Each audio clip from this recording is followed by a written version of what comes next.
ബജാജ് ഓട്ടോറിക്ഷയാണ്.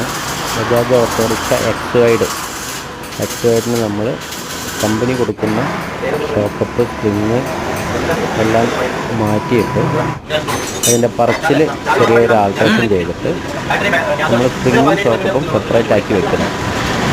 അപ്പോൾ നമുക്ക് കമ്പനി വരുന്ന സസ്പെൻഷനേക്കാൾ യാത്രാസുഖം നല്ലോണം കിട്ടും. എന്തെങ്കിലും സംശയമുണ്ടെങ്കിൽ